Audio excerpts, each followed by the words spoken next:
कि इसका प्रोडक्ट महंगा रहता है। और हमेशा ना एक स्टोरी सुना दी जाती है कि हमारा प्रोडक्ट इसलिए महंगा है। कोई थर्मोकोल की सीट काट के दिखा देता है,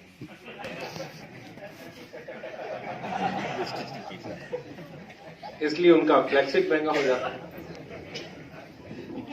कोई तुलसी से काट के दिखा देता है, इसलिए उनका महंगा हो जाता है। मैं आज तक समझ नहीं पाया तुलसी में और फ्लैक्सीड में कौन सी समानताएं हैं कि वो थर्मोकोल को काट रही है।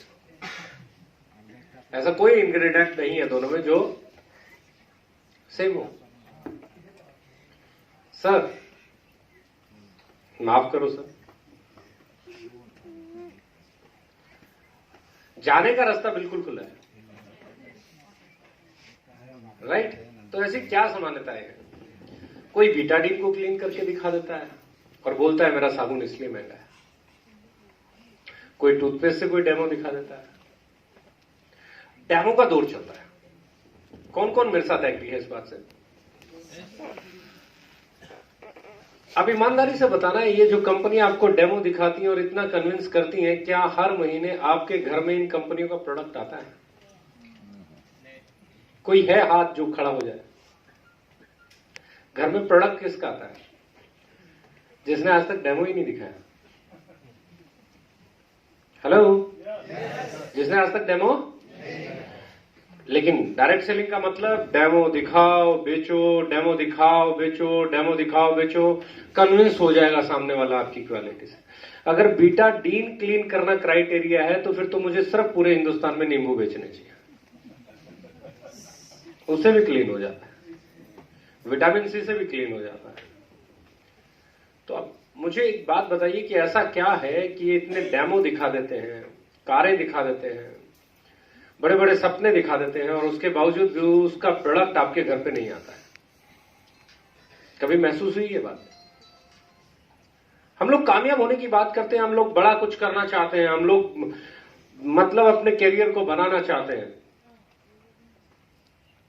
कुछ लोग बड़ी बड़ी बड़ी बड़ी अचीवमेंट्स दिखाते हैं, किसी का लाखों का चेक आता है, किसी का करोड़ों का चेक आता है, किसी के पास ये वाली गाड़ी है, किसी के पास वो वाली गाड़ी है, सबके पास भांति भांति की गाड़ियां। और वो सारी जितनी है ना, इतनी तो वो रोड पे नहीं चलती होंगी जितनी वो फेसबुक पे चलती है। से सुनो, ऐसा क्यों होता है? हम लोग किसी की गाड़ियां, किसी के चेक क्यों बेचते हैं? कभी महसूस किया ये बात? आपके साथ डिस्कस कर रहा हूं, शायद आपको एक चीज समझ में आ जाए कि इतने सालों से इस हॉल में बैठे हुए मैक्सिमम लोग इस इंडस्ट्री से अपने सपने क्यों नहीं पूरे कर पाए। समझ में आ जाएगा शायद। मैं जो पूछने जा रहा हूं उसके 2-3 सवाल हैं, उनके जवाब आप अगर ढूंढोगे, अपने अंदर ढूंढोगे, तो आपको एक ऐसा जवाब मिलेगा जो आपको उस रास्ते पे डाल देगा जहां पे कामयाबी आती है। पहला, क्यों हमारे घर पे उन कंपनीज के प्रोडक्ट नहीं आते जहां पे कार भी आ जाती है, बड़े बड़े चेक भी आ रहे हैं, पर उनका प्रोडक्ट हमारे घर पे हर महीने नहीं आ सकता? Hello, got my point? दूसरा, मैंने क्या बोला? क्यों मुझे प्रोडक्ट छोड़ के किसी का चेक, किसी का पे आउट, किसी की अचीवमेंट, किसी की कार बेचनी पड़ती है? ऐसा क्या है कि मैं अपना प्रोडक्ट पे बात ना करके किसी के चेक पे बात करता हूं, किसी की कार पे बात करता हूं? ऐसा क्या है? हेलो? और जब आप किसी का चेक बताते हैं तो जिसको आप बता रहे होते हो वो ये कहता होगा कि भैया जिस दिन आपका आ जाए मुझे बता देना, मैं भी आपके साथ। फिर आप बताते होंगे उसकी मर्सिडीज आई, उसकी ऑडी आई, उसकी BMW आई, वो कहता होगा भाई जिस दिन तेरी अल्टो आ जाए मुझे बता देना। अब आप कंफ्यूज कि ये जब तक कुछ आएगा नहीं तब तक ये नहीं आएगा, और प्रॉब्लम ये है जब तक ये नहीं आएगा तब तक कुछ नहीं आएगा।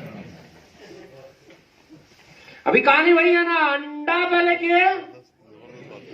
वो कहता है पहले मुर्गी लाओ, आप ढूंढ रहे हो कि अंडा मिले पहले। ऐसा क्या है? मैं बड़ी बड़ी कंपनियों को देख चुका हूं इंडिया में, इंडिया की बड़ी टॉप कंपनीज, एक एक 1.5 2-2 करोड़ डिस्ट्रीब्यूटर वाली कंपनीज, लग्जरी कार अचीवर 100 150 200 वाले। लेकिन जब मैं रेशो पे जाता हूं, 2,500 3,000 3,500 लोग लाख रुपया कमाने वाले, मैं वो कार बुक बेचता हूं जिस कार बुक की सक्सेस रेशो, जिस कार बुक की उम्मीद 0.001% है। अगर 1.5 करोड़ लोगों में से किसी के पास सिर्फ 150 है तो ये सक्सेस रेशो क्या है? इसका मतलब बॉस ये सिर्फ उसकी है जिसको जादूगरी, और हर आम आदमी को जादूगरी। हेलो, इसका मतलब यूज होते रहे और महंगे प्रोडक्ट। आप उनके लिए क्या हो? क्या लगता है आप क्या हो उनके लिए? यस, आप हो उनके लिए वो खरीदार जो एक दिन उस गाड़ी में बैठना चाहता है और उसके लिए हर रोज किराया चुकाता है महंगे प्रोडक्ट खरीद के।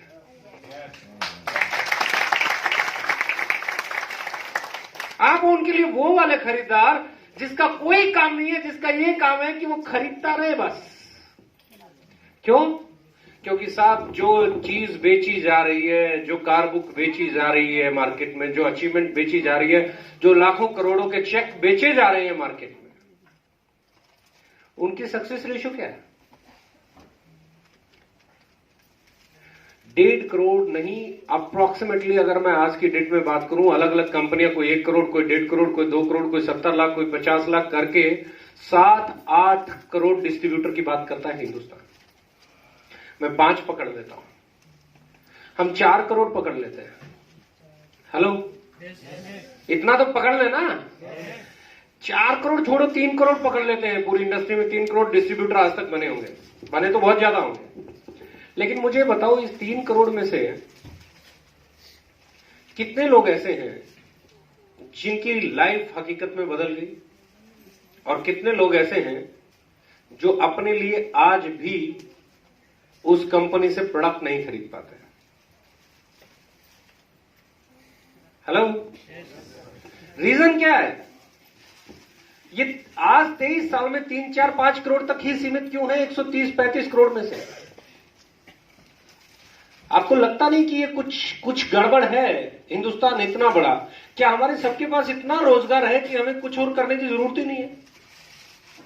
हेलो, क्या हमारे पास इतना रोजगार है कि हम ये अफोर्ड कर सके कि हमें कोई अपॉर्चुनिटी मिले, हमें कोई मौका मिले जहां से हम कमाई कर सके, और हम उसे सुनना ही नहीं चाहते? कैसा है? नहीं है। बेरोजगारी जड़ों में बसी हुई है, लेकिन फिर भी डायरेक्ट सेलिंग इस देश में पनप नहीं पाई। रिसेशन की बात होती है, फिर भी डायरेक्ट सेलिंग इस इंडस्ट्री में, इस देश में पनप नहीं पाई। 130 करोड़, सबसे बड़ी कंज्यूमर मार्केट, सबसे कम एम्प्लॉयमेंट अगर परसेंटेज ऑफ एम्प्लॉयमेंट देखूंगा तो, और फिर भी डायरेक्ट सेलिंग यहां पे पनप नहीं पा रही है। रीजन क्या है? कभी सोचा? कभी आप लोगों ने सोचने की कोशिश की? आप बिटाडीन क्लीन करते रह गए, आप थर्मोकोल की सीट काटते रह गए, और साहब आपने मालूम है क्या किया? आप सिर्फ बेचू बनना चाहते थे, आप खरीद पाए ही नहीं। और जब आप ही नहीं खरीद सकते तो आपको क्या लगता है जो आदमी इस बिजनेस के बारे में नहीं जानता वो खरीदेगा? और आप क्यों नहीं खरीद पाए? आपको मालूम था महंगा है। मेरे पास ना जाने कितनी बड़ी बड़ी कंपनी से लीडर आके एक ही सवाल पूछते हैं, सर अगर मैं मेरी आईडी पे 500 बीवी नहीं करूं तो? मैं उनको बोलता हूं तुम्हारा दर्द, तुम्हारी तकलीफ मैं समझता हूं। तुम ऐसी कंपनी से आए हो जहां खरीदने का दूर दूर से कोई नाता नहीं है, बेचना बेचना है। क्यों? हर लीडर इतना समझदार तो है ना, उसे मालूम है महंगा मिल रहा है कि अब खुद के लिए महंगा क्यों खरीदे? और यही धारणा हमारी इंडस्ट्री में पॉजिटिव लोगों को कम और नेगेटिव लोगों को ज्यादा पैदा करके बैठी है पिछले 23-24 साल से। 300 रुपए के सूट लेंथ को अगर कोई 5,000 रुपए का बेच रहा है तो आपको क्या लगता है वो इंडस्ट्री पनपेगी? 25 रुपए के साबुन का कोई 35, 40, 45, 50 का बेच रहा है, तो आपको क्या लगता है वो इंडस्ट्री पनपेगी? 45 रुपए की टूथपेस्ट को कोई 65, 70, 80, 90, 100, 150 का बेच रहा है, आपको क्या लगता है वो इंडस्ट्री पनपेगी? अरे सर, मुझे लोग कहते हैं सर वो देखो उसमें वो मर्सिडीज वाला है, उसमें वो ऑडी वाला है, उसमें ये है। एक लीडर ने पीछे ज्वाइन कर लिया, बड़ा लीडर कोई कंपनी को, इंडिया की सोकोल्ड नंबर 1 कंपनी को। मेरे से बात हुई, क्या देखा? बोला सर ये देखिए, ये कार, ये कार, ये कार, उसकी कार, इसकी कार, बहुत कार। मैं बोला और? बोला सर उसका चेक कितने का, उसका चेक कितने का, उसका चेक कितने का। मैं वेरी गुड, कितने लोग, कितने चेहरे? बोला सर कम से कम 50-100 चेहरे तो दिखते हैं। हेलो, क्या बोला? 50-100 चेहरे तो हर कंपनी में कुछ अच्छे चेहरे, इसमें कोई डाउट नहीं है, जो भी अच्छी कंपनियां हैं। और प्रोडक्ट बेस की मैं रिस्पेक्ट करता हूं, बहुत रिस्पेक्ट करता हूं, क्योंकि अगर ये लोग नहीं होते तो क्वाइन वाले, क्लिक वाले, हेल्पिंग वाले अभी